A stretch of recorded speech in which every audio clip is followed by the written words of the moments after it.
Fala pessoal, tudo bem? Olá a todos, professor Gabriel Menezes de novo com vocês. Vamos lá para mais uma aula. A aula de hoje é de Europa. Deixa eu fechar a porta aqui atrás. Deixa eu falar com vocês uma coisa muito importante, tá? Gente, trabalho de home office é sempre, né, um momento complicado, porque a nossa vida é dinâmica, né? Então pode acontecer alguma coisa que está fora do nosso controle. Em particular, eu vou precisar, daqui a 20 minutinhos, pegar uma coisa aqui na cozinha, tá? Que eu tô fazendo comida, enfim, né? É isso, home office tem um pouco essa mistura aí. Mas vamos lá falar do que interessa mesmo, que é a aula de hoje, né? Então, a aula de hoje é sobre a Europa, e eu quero falar sobre a economia da Europa e também o que é a União Europeia.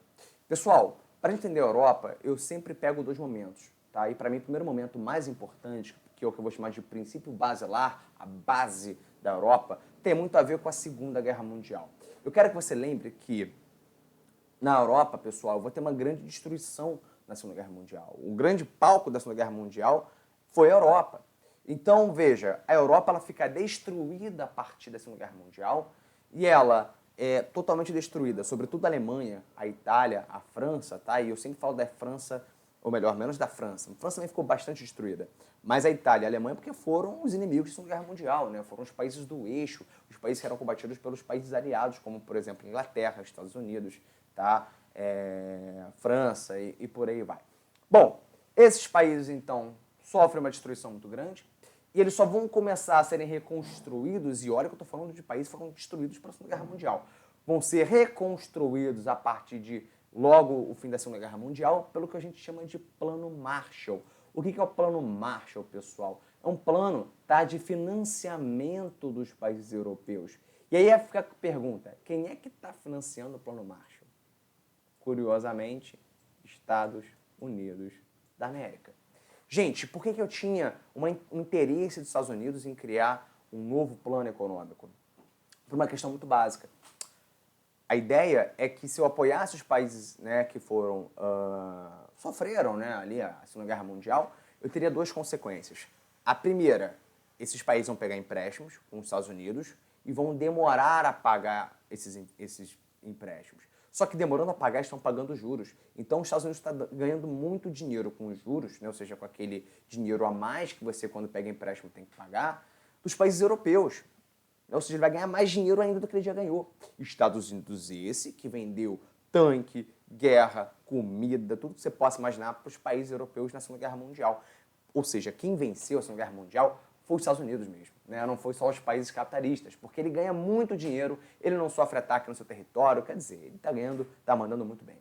Não só isso, pessoal, como centro do capitalismo internacional, os Estados Unidos têm uma preocupação muito grande de que os países europeus pudessem se tornar, tá, socialistas.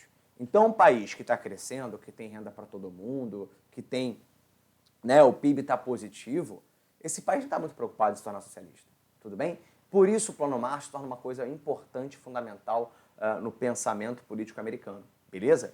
E aí vai lembrar que o Plano Marshall atinge os países que são capitalistas, tá? Da Europa Ocidental, e a Europa Oriental se torna agora cada vez mais socialista pela ocupação soviética nos seus territórios, tá? Não receberão um Plano Marshall. E isso, ao longo do tempo, levando em consideração a economia capitalista e a economia socialista, vão levar a um desenvolvimento muito mais acelerado da Europa Ocidental e mais atrasado da Europa Oriental, tudo bem? Essa divisão, pessoal, entre Europa Ocidental e Europa Oriental, não tem nenhuma divisão física disso, mas tem uma divisão simbólica, uma divisão do imaginário do investimento econômico, que eu vou chamar de quê? Cortina de ferro. Beleza? Porque o investimento de uns não chegava em outros e vice-versa, porque a pessoa de um território não chegava também no outro e vice-versa. Beleza? Vamos lá falar um pouco sobre a economia, tá, europeia até a Segunda Guerra Mundial. Eu só quero avaliar se a gravação aqui está andando direitinho. Aparentemente sim, então vamos lá. Pessoal, o que era a economia europeia anterior à Segunda Guerra Mundial? Bom, vamos lembrar que a Europa, pessoal, sobretudo a Inglaterra, é o primeiro país a passar por um processo de industrialização, beleza? Então, eu estou falando aqui de países, sobretudo no caso a Inglaterra, que vão ter um surto industrial, tudo bem? E esse surto industrial da Inglaterra contamina depois a Espanha bem menos, tá? Mas a França, a Alemanha, a Itália, e esses países então começam a crescer de forma, não vou dizer proporcional, mas começam a se industrializar. Eu ainda tenho uma sorte, eu diria até uma cagada muito grande da Inglaterra, que é o seguinte, gente, não só da Inglaterra, tá? Mas sobretudo da Inglaterra. Naquele momento da industrialização, eu tinha duas coisas fundamentais, né? Uma era o carvão mineral, que era utilizado para queimar o fogão, né? Um grande forno, e esse forno alimentava o quê? Uma caldeira de água, que ao ser alimentado, ou seja, aquela água queimava, entrava em combustão, gerava uma grande pressão de vapor, como se fosse uma panela de pressão, tudo bem? Gerava muito vapor, e esse vapor gerava movimento, gerava energia. Por isso, então, a indústria começou a crescer muito forte ali, tudo bem? Além de condições culturais, como a Reforma Protestante, né, a Revolução Francesa, que deram mais liberdade às pessoas e deram a ideia de que lucrar era uma coisa divinamente possível, beleza? Então, vamos seguir a partir daí. Pessoal, então assim, a Inglaterra tinha muito isso, tá? A Alemanha tinha muito, tanto do carvão, né, enfim, como uma planície que eu podia transportar as minhas mercadorias. A França também tinha isso. Então, assim, cara, imagina um ambiente que era totalmente favorável a esse processo. Tá? Era o ambiente que tinha a Europa. E aí vamos lembrar que no século XIX, após alguns anos de industrialização, para que a Europa pudesse ter mais recursos, o que ela começa a fazer, pessoal? Ela começa a fazer, tá? Eu vou botar aqui, para a gente lembrar disso, começa a promover a colonização. Vou botar aqui em vermelho mesmo, tá? Mas é isso. O que ela promove? A colonização, o imperialismo, tá? Ou o neocolonialismo. O que eu estou falando, pessoal? De uma Europa como países, sei lá, vou dar exemplo da Bélgica, da França, tá? Da Holanda, da Inglaterra, que vão ocupar territórios na África, na Ásia, e vão promover o que a gente vai chamar de imperialismo, né? A ocupação de um território alheio, né? Que não é o seu, para poder explorar mão de obra, explorar recursos minerais, né? Enfim, ganhar em cima desses países para ter acúmulo de dinheiro, de riqueza e, portanto, aumentar suas indústrias. Gente, quem é que está por trás disso? Né? Não por trás porque está promovendo isso, mas quem é que está ganhando com isso? Eu vou dar exemplos aqui, gente. Empresas como Nestlé, a Fiat, a Volkswagen, a Bayer, né, aquela que faz inseticida, a Audi de carro, a ThyssenKrupp, que é o caso, por exemplo, de siderurgia, de locomotivas. Velho, essas empresas estão crescendo em grande quantidade porque tem apoio dos governos locais. Apoio dado de que forma econômica? Pelas riquezas exploradas durante o período de imperialismo, pelo período de neocolonialismo. E eu sempre gosto de pensar na ideia do Tarzan. Gente, o que é o Tarzan? O Tarzan é um filme, vou pegar o caso do desenho, porque tem um filme físico mesmo, né, com os atores e tal, que tem outra lógica. Mas o desenho é o Tarzan na África, né, um moleque que é jogado na África, que é deixado na África, que por sua vez é achado, né, por um cientista, por uma filha de um cientista. A filha é a Jane, né, eu acho que vocês devem ter visto esse filme em algum momento da vida de vocês. E a Jane, pessoal, como cientista, seu pai também, vão vir junto com exércitos, tá, com exploradores, com armas e tudo mais. Para quê? Para colonizar a África. Na verdade, pessoal, Tarzan é um filme que retrata o imperialismo do século XIX, desses países explorando territórios novos para ter acúmulo de riqueza, tudo bem? E aí perceba, eu estou falando então dessas empresas que ao longo do tempo vão receber muito investimento em ciência, em tecnologia, né, em aço, em ferro, e que vão gerar empresas muito finas, ou seja, de tecnologias muito raras, muito boas, beleza? E que vão gerar hoje o grande capital da Europa, que é a tecnologia. Aí você pode perguntar, Menezes, a China produz lá carro muito barato, sei lá, carros como Chery, que são muito baratos, né? Vou pegar a Coreia do Sul. Pô, Coreia do Sul tem a Hyundai, tem a Kia, que tem carros muito bons. Concordo. Mas na boa, você vai comparar um Audi a um carro da Kia? Tem carros ótimos da Kia, tá? Carros da Hyundai, que são excelentes. Eu volto a perguntar, você vai comparar o carro da BMW ao carro da Hyundai? Tá entendendo? Então, quando eu pego os setores industriais da Europa, eles são extremamente competitivos não pelo seu preço, porque Porque, no geral, pessoal, a mão de obra é mais cara da Europa, os impostos são mais caros da Europa, né, os salários são mais caros, enfim. Só que eles são raros, porque são muito tecnológicos. Isso faz a Europa ainda, apesar de algumas questões atualmente, vamos falar sobre isso hoje, tá, continuar funcionando muito bem. Por exemplo, o setor agropecuário. É mais barato produzir queijo no Brasil ou queijo na Europa? Eu não tenho nem a mínima dúvida. Muito mais barato produzir queijo no Brasil, tá? Só que aí tem um ponto. A Europa, ela está ganhando por duas questões. Primeiro, o produtor europeu percebeu, pessoal, que comparar, né, que ter uma métrica de comparação com os países como, por exemplo, o Brasil, né, Estados Unidos, que também produz mais barato que a Europa, não é possível. Então ele percebeu que fazer alterações no seu queijo para transformá-lo em queijos raros, transformar, por exemplo, a uva em vinho e fazer vinhos raros com isso, é uma coisa maravilhosa, porque é o que mantém o produto europeu circulando no mundo. E sendo caro, sendo valioso, transformando isso em dinheiro para a Europa. Então, esse produtor ele percebe isso. E por isso que ele vai investir em coisas mais sofisticadas, a gourmetização, o vinho Nutella, tudo bem? O queijo Nutella, que é realmente mais valorizado. Além disso, eu tenho o que a gente chama de subsídios governamentais. O que são os subsídios governamentais, pessoal? São apoios dados pelo governo para que esse cara da Europa consiga produzir mais barato, tá?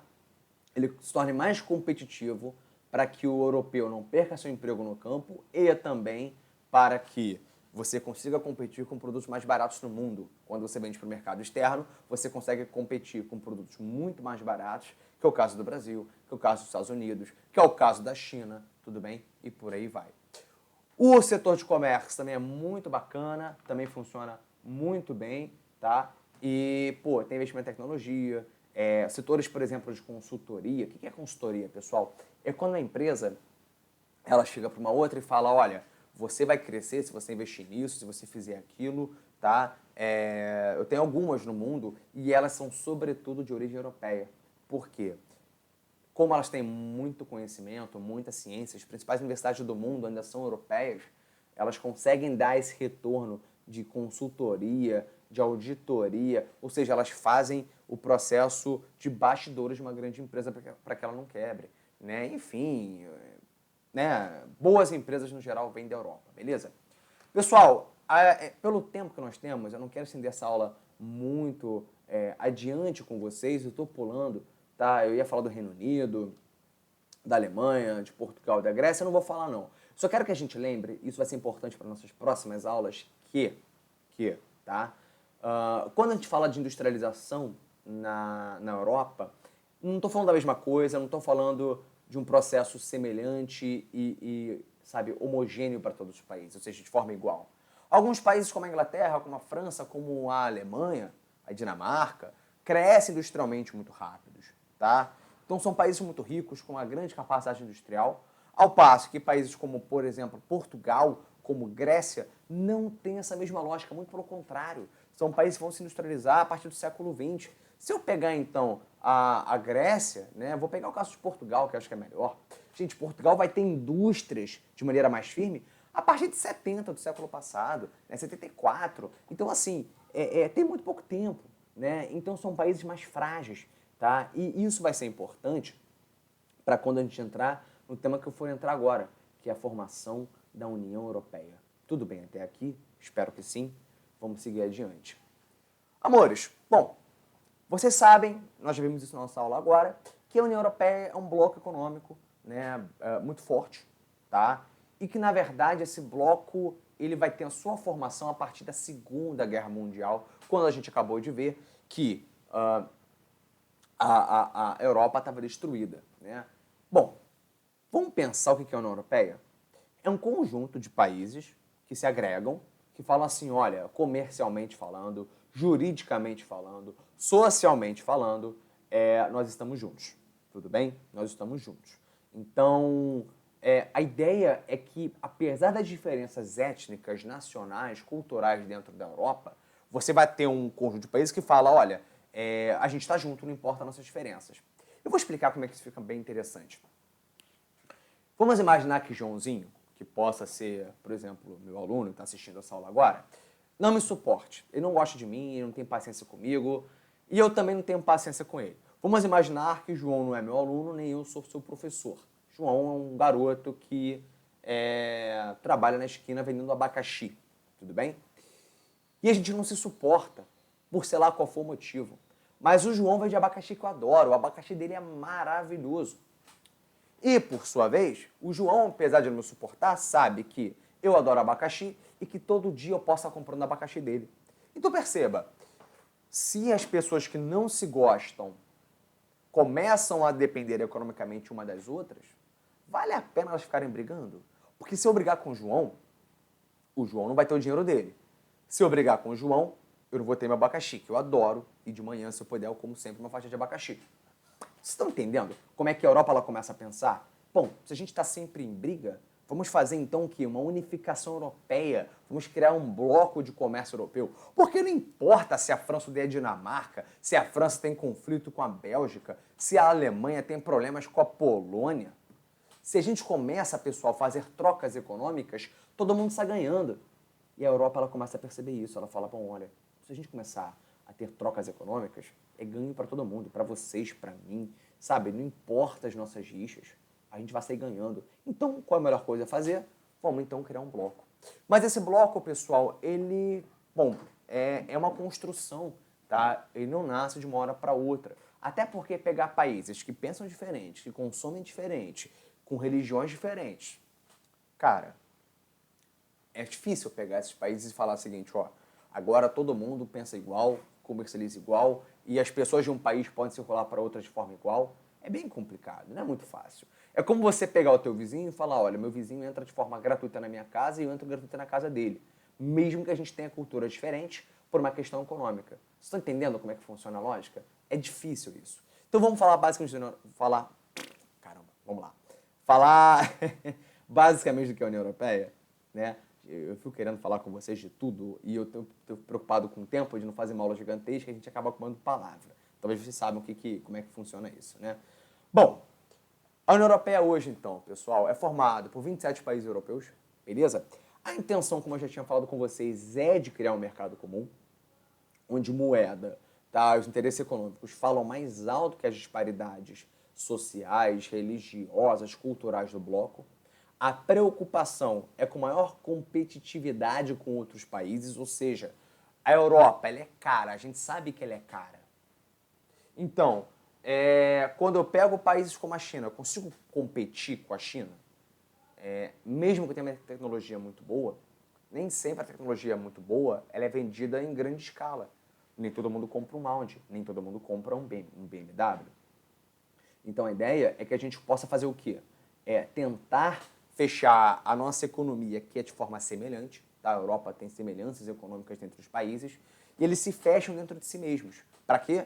Para que o país alemão, por exemplo, o país alemão aí, a Alemanha, venda para a França, sem pagar, né, tarifas aduaneiras, ou seja, tarifas de importação e exportação, e a França faça a mesma coisa, que ela venda lá o seu perfume maravilhoso para a Alemanha, sem pagar tarifas de importação e exportação. Quer dizer, todo mundo está ganhando com essa história, tá? Qual era a possibilidade? Além da integração econômica, né, criar uma integração também cultural, social e jurídica, para que o francês conseguisse dialogar com o alemão, para que o alemão conseguisse dialogar com o francês, para que pudessem ter uma integração de autores culturais, de, sei lá, atores, de, sei lá, desenhistas e por aí vai, e também jurídica. Vamos imaginar que, não sei o nome que me vem à cabeça aqui, Cauã, ele é um bandido alemão e ele vai parar na França. A França, se pegar esse cara que vem da Alemanha, ele não vai ficar desesperado em mandar esse cara de volta para a Alemanha. Ele pode, na França, ser julgado pelo governo francês com uma autoridade alemã. Por quê? Porque existe um organismo dentro dele, que é o Tribunal Europeu, que todo país europeu está sobre as mesmas leis gerais, ou seja, sobre as mesmas leis penais, tudo bem? Então, uma pessoa que é julgada na Alemanha, se ela for da Alemanha... Opa! Pessoal, só vou desligar o forno de forma muito rápida. Eu já volto, é coisa muito rapidinha mesmo.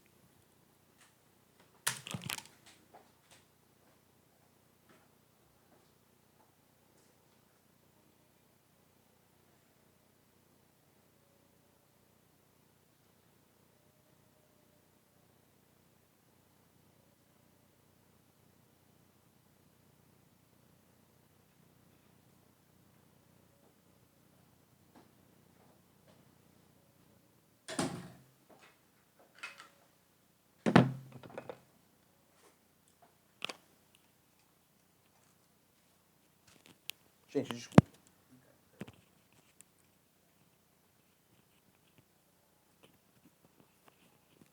Beleza, pessoal, desculpa, gente. Coisas do home office, né? Bom, seguindo então essa lógica, o fulaninho, o Joãozinho, o Cauã, que sai da Alemanha e vai para algum outro país, pode ser julgado por outro país. Bem como esse outro país, pode ter alguém que é um bandido que se espalha pela Europa e o outro país que pegar esse cara pode julgar esse cara, tudo bem? Eu tenho as mesmas leis penais para os países. Há algumas exceções, tá? Mas no geral tem a mesma regulamentação jurídica. E aí, qual a ideia da União Europeia, pessoal? Criar uma zona de livre comércio, então eu comercializo livremente, tá? Entre os países europeus. O produto que sai da Polônia, por exemplo, pode ir para a Alemanha sem pagar nada por isso, o que barateia a exportação da Polônia, tudo bem? Bem como o produto, por exemplo, alemão, pode chegar na Polônia sem pagar também nada por isso, beleza? Tarifa externa comum. Gente, a tarifa externa comum é uma tarifa que você coloca, tá, dentro do bloco para que nenhum dos países do bloco consiga importar algo. Vamos imaginar que na União Europeia eu tenho Portugal. E aí todos os países do bloco põem uma tarifa para que o produto de fora, essa tarifa ela acaba encarecendo esse produto de fora. O que está por trás desse encarecimento? A ideia é que você valorize o produto feito dentro.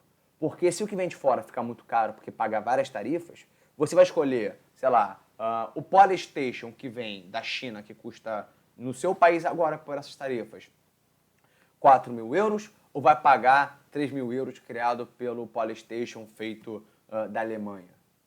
De repente, sem a tarifa, o produto chinês poderia ser 1.000 euros. Seria muito mais barato. Mas aí você vai tarifar esse produto para quê? Para tornar mais interessante a compra dele dentro da Europa, incentivando quem, gente? A indústria europeia, o comércio europeu, tudo bem? Além do mais, cara, quem já viajou à Europa já entendeu isso, né?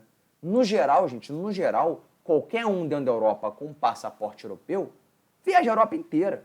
Então, se eu for hoje para Portugal, o que muita gente faz, inclusive, né? Vai para Portugal, pega um trem, vai para a Espanha, vai para a França, vai para a Alemanha, quer dizer, conhece a Europa inteira sem ter preocupação com o passaporte. Por quê? Qual a ideia? A ideia é que os serviços, pessoal, e pessoas, né, por exemplo, serviço poderia ser eu, com uma equipe de professores, vendendo uma aula, eu dentro da Espanha, vendendo uma aula, por exemplo, para a França. Isso poderia acontecer sem nenhuma dificuldade. Por quê, gente? A ideia é que você possa estimular a integração cultural, social, mas também econômica. Então, o cara da Alemanha que quer ir para a França, sei lá, ele vai passar uma noite na França, vai, sei lá, com a sua mulher, passar uma noite romântica na França. Ele vai pagar pelo hotel francês, ele vai pegar, sei lá, alugar um carro que é francês, entendeu? Para poder né, circular na França. Enfim, vocês estão entendendo? Se as pessoas circulam livremente nesse bloco, elas podem alimentar o mercado. Elas podem alimentar o setor de compras, de vendas, enfim. Então, portanto, vai favorecer o mercado, o PIB de vários países da Europa. E, condição mais importante que eu acho fundamental a gente conversar, moeda única, cara. A Europa, ela só cresce a partir da moeda única. Pessoal, quando um país como o Brasil, tudo bem, comercializa com a Argentina, que tem peso, quem leva melhor? Pensa aí durante 10 segundos que eu tomo um pouco mais de água aqui.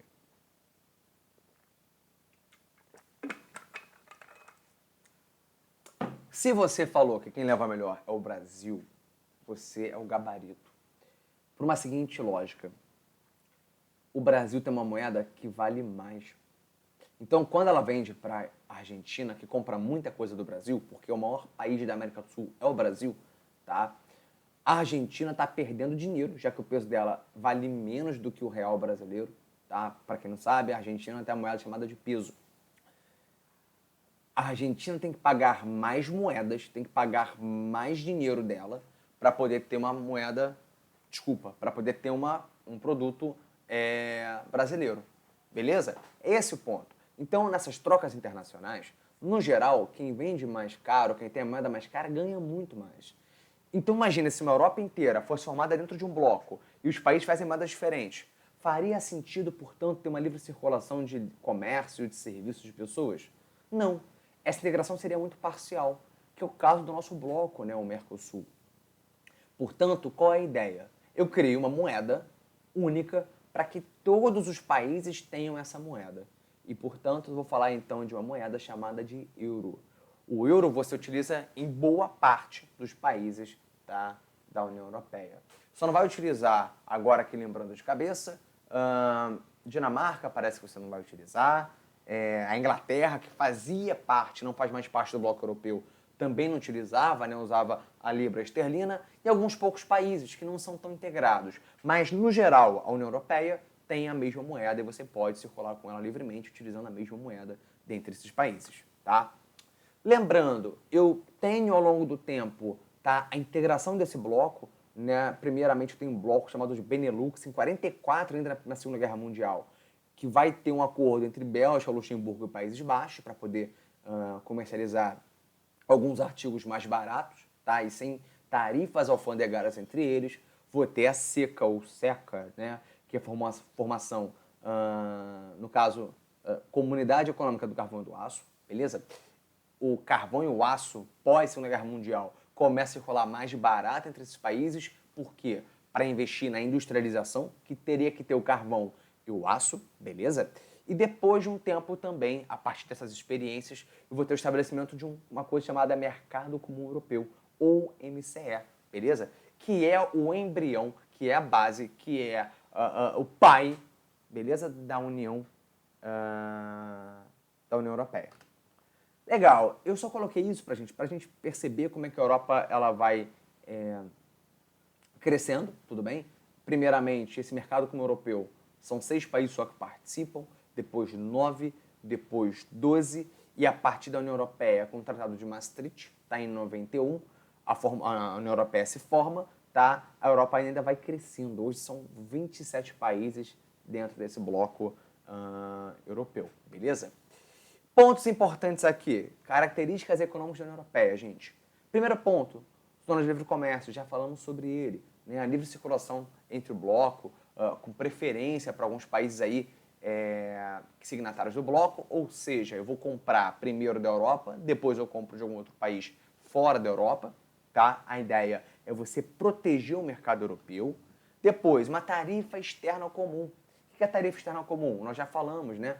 Tarifa para produtos externos que protege as indústrias internas do bloco.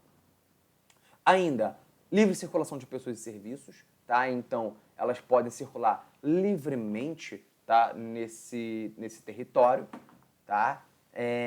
Favorecendo, portanto, a economia do bloco europeu. Vou dar uma ideia clara, eu botei aqui, né? Detetização.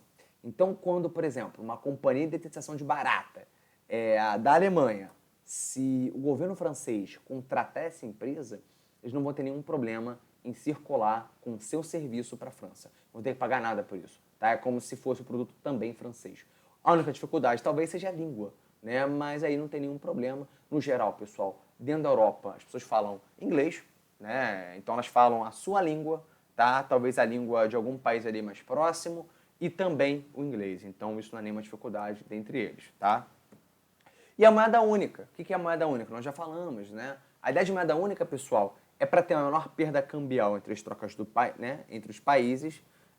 Então, vamos supor, a França, quando vende para a Alemanha, é aquela história, né? Tem que ter a mesma moeda para não perder valor nessa transição. Isso a gente vai chamar de perda cambial, tudo bem? Dessa troca cambial entre uma moeda e outra que pode acarretar perda financeira para o meu país.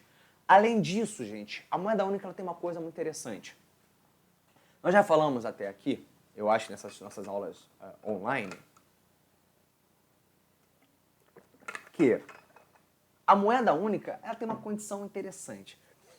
Ou melhor, vamos falar de moeda única, vamos falar de inflação. A inflação, ela é quando uma moeda perde valor, tudo bem? Quando essa moeda perde valor, eu tenho vários fatores que podem provocar isso, eu tenho um processo chamado de inflação. Então, quando o seu produto num dia custa R$2, daqui a um mês ele vai custar 3. Né? Por que ele está ficando mais caro? Porque a riqueza contida naquela moeda, tá? Ela está ficando menor. Então tem que pagar mais moedas, dar mais moedas para ter aquela mesma riqueza. Tudo bem? Tá? E aí vamos lá. Como para poder controlar a inflação, eu tenho que ter um controle do país? né, por índices de micro e macroeconomia, não precisamos saber o que é isso, tá? O ponto é avaliar que a forma como a gente imprime moeda, a forma como nós damos empréstimos para as pessoas, a forma como o governo pensa na sua moeda, pode gerar ou não a inflação. Então eu tenho uma moeda única também para segurar o quê? Essa perda do valor da moeda, segurar, por exemplo, juros, né? Se uma moeda ela perde muito o seu valor, que é o caso do Brasil agora. Gente, o Brasil está valendo o quê? $1 vale R$ 5. É uma moeda que vale muito pouco. E para quem investe num país, a moeda perder valor o tempo todo é péssimo, é horrível. Você não quer investir sua indústria, seu comércio num país que está cada vez mais em crise. Então o que você vai fazer?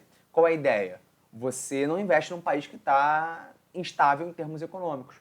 Se você então tem uma moeda única que consegue equilibrar muito bem isso entre os países que fazem parte dela, você tem uma região que é sempre muito legal para investir. Por isso, inclusive, a ideia do euro dentro da União Europeia. Beleza?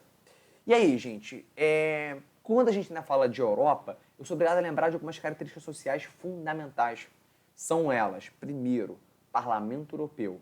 Então, quando a gente fala da Europa inteira, eu tenho um parlamento, eu tenho um conjunto de parlamentares, no caso aqui de legisladores, que podem promover leis comuns ao bloco, tudo bem? É como se colocado em grande escala, tá? Vamos colocar uma comparação aqui meio esdrúxula, mas ela vai fazer sentido para você. É como se a Câmara, tá, de Deputados do Brasil e como se o Senado brasileiro não fossem mais só brasileiros. Eles são agora do bloco europeu. Claro, um país como a França, como a Alemanha, tem autonomia para ter suas leis? Sim, claro que tem. Mas leis que vão promover o mercado comum, a moeda, financiamento para países do bloco, são criadas tais leis dentro ou de acordo com o parlamento que tem a ver o quê? Com as leis comuns ao bloco. Estou falando então do Parlamento Europeu. Segunda coisa, Tribunal Europeu.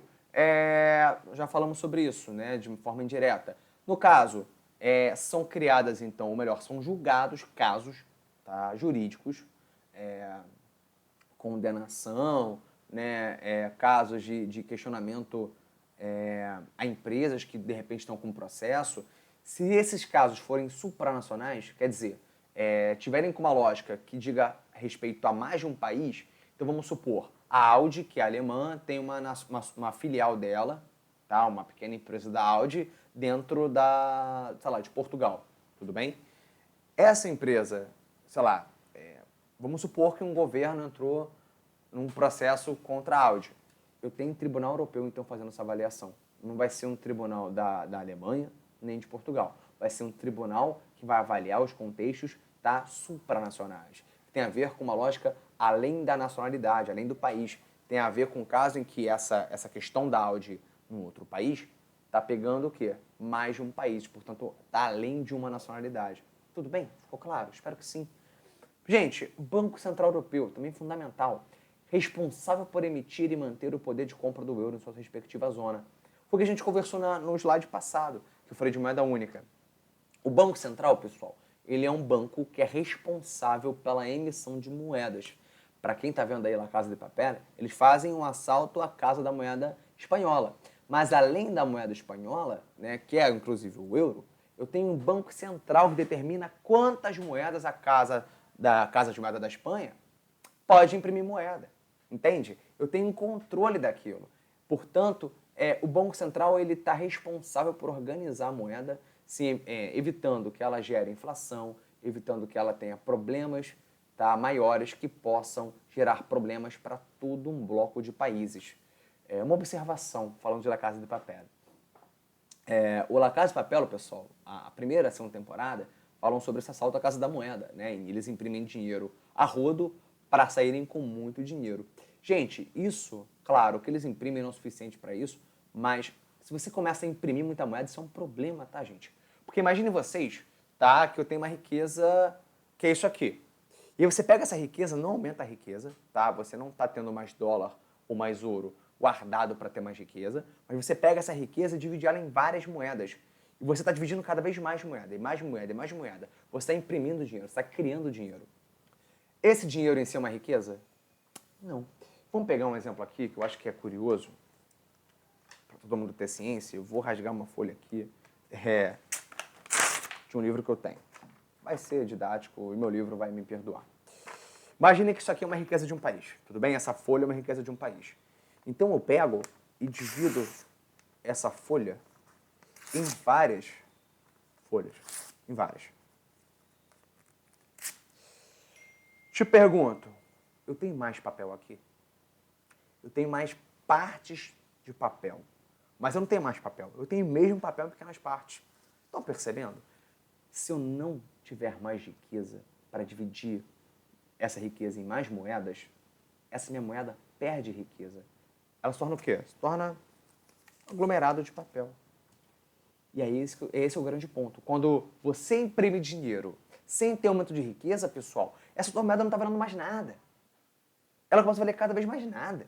Esse é o problema. Por isso que eu vou ter um Banco Central controlando a emissão de moeda, tá? Que vai fazer o que, inclusive, vai manter o poder de compra do euro. Porque se essa moeda perde valor, o valor que você vai ter, ou a quantidade de moedas que você vai ter para comprar alguma coisa, o quanto você vai precisar de moedas para comprar alguma coisa, se houver inflação, vai ser cada vez maior.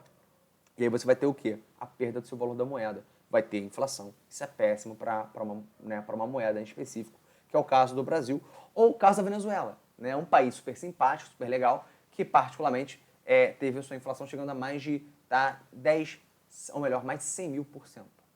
Ou seja, você compra um frango com essa quantidade de dinheiro. Você tem que ter isso aqui de dinheiro para poder comprar um frango. Você me escutou, você tem que comprar um frango com isso aqui de grana, meu amigo. Isso aí. Você tá entendendo, né? Eu não tô falando de... eu tô falando de um bloco de moeda que você tem que juntar, que vale muito. No caso lá não vale nada, mas em teoria valeria muito hoje para comprar um frango. Bom, pra gente quase finalizar, pessoal, eu tenho a zona do euro, tá? O que é a zona do euro, gente? É uma zona onde o euro vai circular livremente. Então perceba, do que eu estou falando aqui? É a zona onde o euro é considerado, né, e vai ser utilizado como moeda.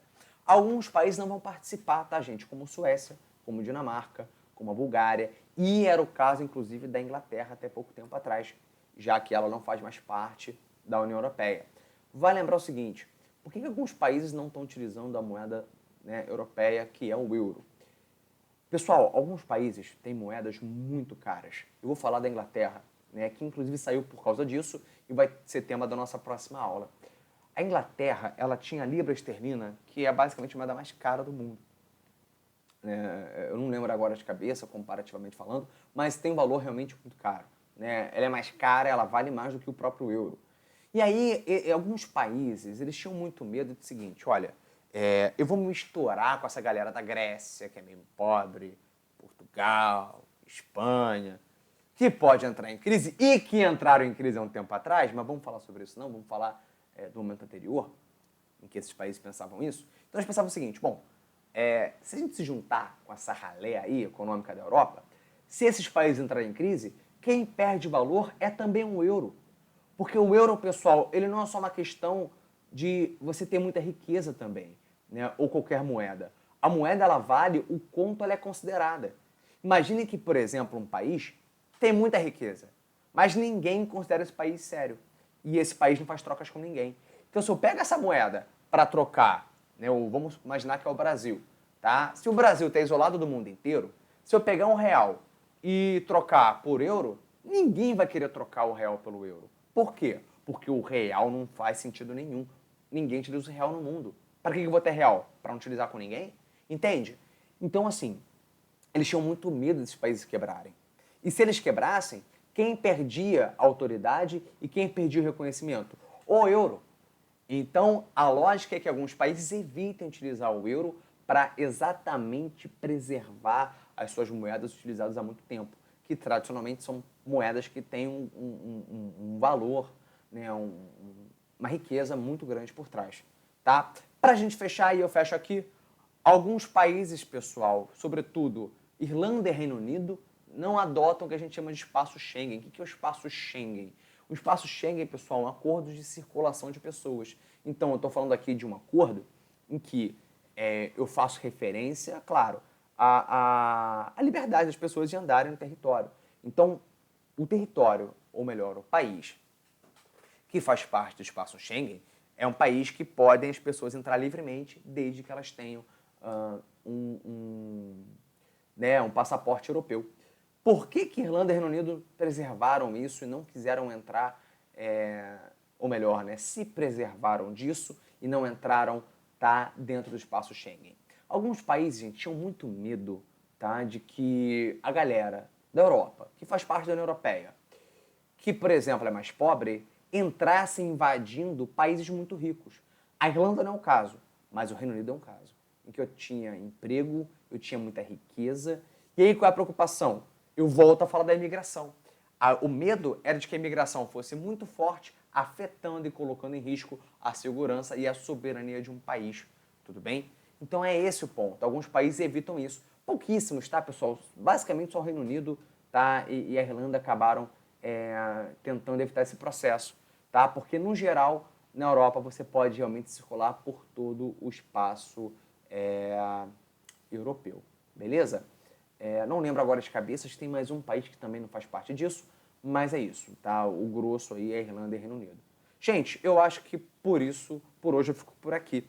Para fechar, nosso último comentário é o seguinte: qual é o futuro da União Europeia? Essa é uma pergunta fundamental. Porque, veja, se alguns países hoje, tá? E aí eu não falei disso ao longo da nossa aula, mas se países como Espanha, como Grécia, como Portugal já passaram por dificuldades, aí é o tema da nossa aula, será que a União Europeia ela está em risco? Porque a União Europeia é um bloco. Se os países começam a se separar dela ou começam a entrar em crise dentro dela, será que vale a pena ficar dentro desse bloco? Eu vou dar um último caso para a gente pensar. Vamos pensar na Inglaterra, que era um dos países mais fortes da União Europeia. Ela sai da União Europeia, tudo bem? Ela fala que é melhor estar fora da União Europeia, porque pode quebrar, porque pode ter imigrante islâmico terrorista, que a gente já viu que não é bem assim o caso, mas é o argumento, né? Bom, eu posso deixar um imigrante islâmico entrar, que venha da Síria, e pode estourar uma bomba no meu território. Se o cara está na Europa e circula livremente, então eu quero estar fora disso. Perceba, se esses países começam, de repente, a pensar dessa forma, será que a União Europeia se mantém por muito tempo? É um grande ponto a se pensar. E se não se mantendo em muito tempo, essa imagem ela é muito emblemática. Essa imagem, pessoal, são algumas bandeiras europeias e tem uma bandeira aqui que é a união desses países, né? União, volto a lembrar, essa que foi feita para prevenir os conflitos dentro da Europa, que o mercado, em teoria, seria a solução para que os países europeus não brigassem mais. Agora você vê, se essa união for começada a ser colocada em xeque, se o mercado, as trocas comerciais entre os países forem colocadas em xeque, ou seja, não forem mais mantidas, e aí vamos supor, a União Europeia acabe, tá? E as bandeiras, as soberanias, as vontades nacionais dos países começarem a se fortalecer, qual é o futuro da Europa? Imagina agora, nesse momento de crise do coronavírus, circulação de pessoas na Europa muito forte, né? Um país pode favorecer a contaminação do outro. E aí os países começam a pensar o seguinte: olha, sei lá, imagine que a França fale, não, eu não quero mais que a população alemã entre aqui. Não quero que a galera da Alemanha entre aqui. Eu vou começar a pensar em sair do bloco. E aí as vontades da França, por exemplo, começam a colocar em xeque ou começam a questionar as vontades da Alemanha. A França tem plano X, a Alemanha tem planos Y. Elas começam a se chocar, elas não têm o mesmo interesse a longo prazo. Isso pode gerar a base do pensamento que gerou as guerras da Primeira e Segunda Guerra Mundial. Estão percebendo como é que a Europa é fundamental na manutenção da paz europeia e que o seu possível fim a longo prazo pode provocar o fortalecimento de guerras dentro daquele contexto? Gente, eu vou parar com vocês por aqui hoje, mas é onde eu queria chegar, tá? Eu queria que vocês pensassem nesse problema, tá? A longo prazo, do que é a União Europeia, de como é que ela tem se fragilizado ao longo do tempo. E a nossa próxima aula é basicamente isso, pessoal. Eu quero falar desses países como Grécia, como Espanha, como Itália, que passaram por crise nos últimos tempos, como é que eles podem provocar, tá, crises dentro do bloco europeu e, por sua vez, explicar, tá, tá, os atuais separatismos, ou seja, movimentos de separação dentro da Europa que fragilizam o tecido europeu, o bloco europeu, e que podem provocar ao longo do tempo conflitos, tá, e dificuldades para a Europa como um todo. Tá? É o caso da própria Inglaterra que realizou o Brexit, tá? Ou você pode falar também o caso da Catalunha. É o caso mais clássico que eu conheço. E na Catalunha, para quem não sabe, sede do time de futebol do Barcelona, tá? Que briga com a Espanha o tempo todo. Lembrando que a Espanha tem uma capital chamada de Madrid, e que, inclusive, é tão grande o separatismo na Catalunha que quer se separar da Espanha e fazer um país novo, né? Eles querem formar a Catalunha como país, que o futebol, isso fica muito claro. E aí eu também na nossa próxima aula. Mas a Catalunha, que tem o Barcelona, briga diretamente, e é uma rivalidade muito grande em jogo, porque a Espanha, para fortalecer o nacionalismo de Madrid e evitar que as pessoas se tornem a favor da separação da Catalunha, criou um time de futebol, quer dizer, criou não, ele já existia, mas financia um time de futebol chamado Real Madrid.